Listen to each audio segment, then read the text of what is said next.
Welcome to Samba Samba. Enjoy the video. You begin by confirming you control the Apple ID email address. This is essential because the reset link goes there. Once done, open Settings on an Apple device or go to iForget. Apple. Com in a browser and enter the Apple ID.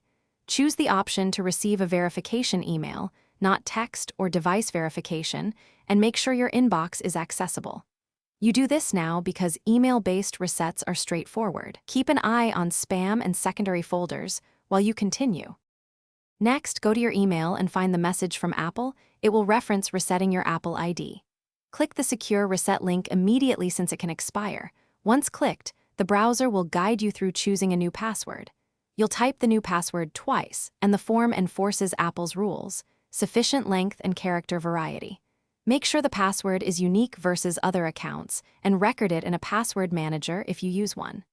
After submission, the account updates across services.